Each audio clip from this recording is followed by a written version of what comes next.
ফলের ফল অনেক বেশি মধুর, এই কথাটা একটা প্রচলিত ভাষা আছে।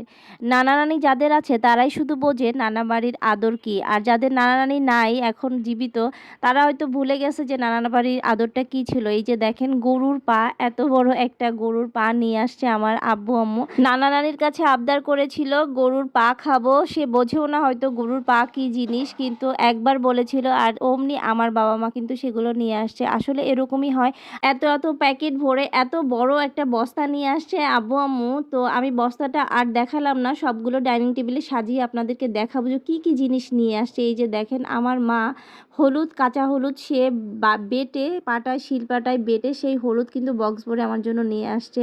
আর প্রত্যেকটা জিনিস কি কি নিয়ে আসছে আমি খুলে খুলে আপনাদের সাথে শেয়ার করতেছি। এটার মধ্যে রসুন বাটা, যেন আমার কষ্ট না হয় সেজন্য সে সব কিছু নিয়ে আসছে। আর এই যে দেখেন সিমের বিচি, এগুলো সম্ভবত আমাদের গাছের সিমের বিচি, সেগুলো নিয়ে আসছে আম্মু। আর আরও অনেক কিছু আনছে, সব কিছু আমি দেখাবো। আসলে নানা নানি এমন জিনিস, আমরাও যখন ছোটোবেলায় নানা বাড়ি যেতাম, যখন আমার নানা জীবিত ছিল তখন কিন্তু অনেক বেশি মজা ছিল।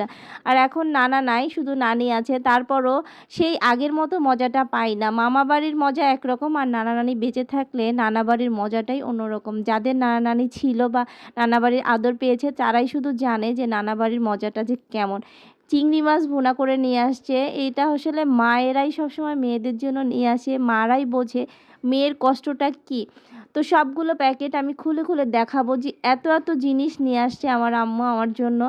তো আপনাদের কেমন লাগে আপনারা একটু জানাবেন। আর কার কার মা এরকম করে পাঠায়, আমার মনে হয় পৃথিবীর সব মায়ের কাছেই তার সন্তান সব থেকে প্রিয়।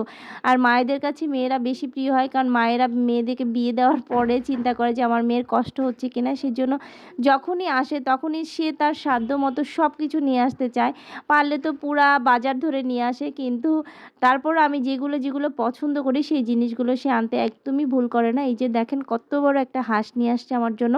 এই হাঁসের মাংসটা আমি রান্না করে রেসিপি আপনাদের সাথে অলরেডি শেয়ার করে ফেলেছি। তো অনেক বড়, আমি চিনে হাঁস অনেক পছন্দ করি, তো সেই জন্য এই যে অনেক বড় একটা 5.5 কেজি ওজনের চিনে হাঁস নিয়ে আসছে। তো এইটা শুধু মায়েরাই বোঝে যে মেয়ের জন্য মেয়ের পছন্দের কী কী খাবার। আর এই যে কুমড়ো বড়ি আমি অনেক পছন্দ করি, সেজন্য কিন্তু আমার জন্য কুমড়ো বড়ি দিয়ে নিয়ে আসছে সে নিজ হাতে। আর এই বাক্সের মধ্যে কী আছে আমি এখনও জানি না, আমি এটা খুলে দেখি পলির ভিতরে কী কী আছে। তো এই যে মনে হয় এটার মধ্যে মুরগি, হ্যাঁ, এটার ভিতরে মুরগির মাংস, তারপরে এইটার ভিতরেও মুরগি আছে, তা এখানে আরও মাছ আছে মনে হয়। ছোট ছোট টোপলা করে নিয়ে আসছে, কাচকি মাছ এই টাইপের কিছু হবে, যেগুলো আমি পছন্দ করি। এই সব জিনিস আম্মু বলতেছে দেখি এটার মধ্যে কি আছে। একটার ভিতরে মেহেন্দি পাতা আছে, আমার জন্য নিয়ে আসছে, মানে আমাদের গাছের বাটা মেহেদি আম্মু বেটে নিয়ে আসছে, সেজন্য ওটা বলল যে এটার ভিতরে মেহেদি পাতা আছে। আর চালের গুঁড়ি নিয়ে আসছে, প্যাকেটটা একটু ছিঁড়ে গিয়েছে, তারপর কোনো সমস্যা নেই, সে যে এত ভালোবাসে আমাদের জন্য এগুলো নিয়ে আসে।